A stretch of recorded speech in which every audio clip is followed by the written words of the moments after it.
자, 이번 영상에서는 우리 GPU에 대해서 한번 얘기를 해보도록 할게요.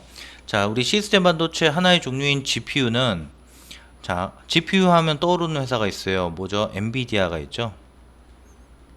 네, 엔비디아가 어떤 회사죠? 그래픽 카드를 만드는 회사입니다. 그래픽 카드. 그래픽 카드는 어떻게 나타났나요? 우리가 컴퓨터 PC가 발전하면서 고사양의 그래픽이 요구가 되는 경우들이 있습니다. 고사양 그래픽. 어떤 경우죠? 대체적으로 우리 게임 같은 경우에 게임이라든가 이런 부분에서 고사양 그래픽이 필요하죠. 그렇죠? 그때 우리는 그래픽 카드가 있어야 되고 그래픽 카드 안에는 GPU가 들어가게 되는 거죠. 그렇죠?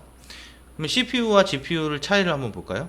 CPU와 GPU의 차이는 CPU 같은 경우에는 얘는 복잡한 연산을 하게 돼요.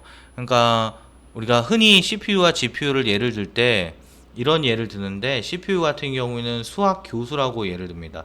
수학 교수 한 명. 그러니까 복잡한 연산을 풀 수 있어요. GPU 같은 경우에는 초등학생을 예를 들거든요. 초등학생이 한 명이 아니고 근데 얘는 1000명이 있는 것 같아요. 그러니까 GPU 같은 경우에는 병렬식 구조가 돼 있어서 한꺼번에 많은 문제를 풀 수 있어요. 근데 복잡한 문제는 풀 수 없고요. 예를 들면 3 더하기 5 같은 간단한 문제들. 8 간단한 문제죠. 자, 3 더하기 5 같은 경우에는 초등학생도 풀 수 있는 문제인데 이런 문제를 한 번에 1000개 정도를 풀 수 있다. 한 번에 여러 개를 풀 수 있다는 얘기고, 이 CPU 같은 경우에는 간단한 문제를 동시에는 많이 못 풀지만 복잡한 문제를 풀 수 있는 거가 되는 거죠. 자, 무슨 말인지 아시겠죠? 네.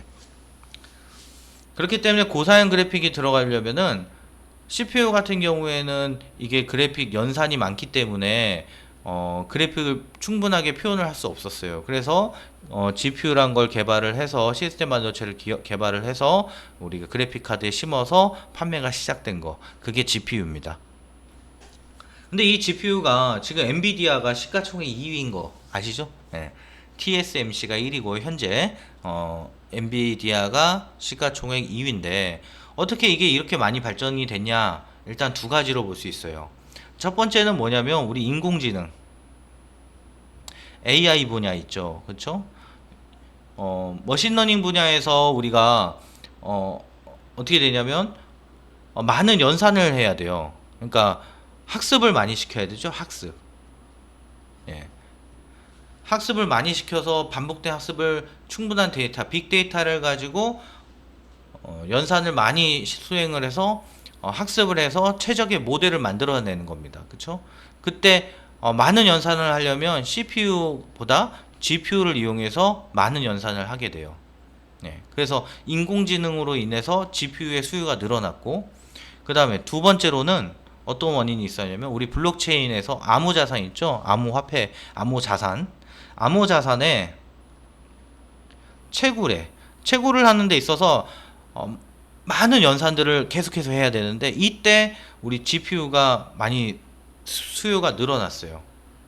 그래서 이 GPU가 굉장히 수요가 늘어나가지고 엔비디아가 결국 수익이 높아졌죠. 그렇죠? 그래, 엔비디아는 대표적인 팹리스 회사예요. 그러니까 엔비디아 같은 경우에 설계를 하고 직접적인 생산 라인을 갖추진 않고요. 어떻게 한다? TSMC 같은 파운드리 회사에 주문을 한다. 무슨 말인지 아시겠죠?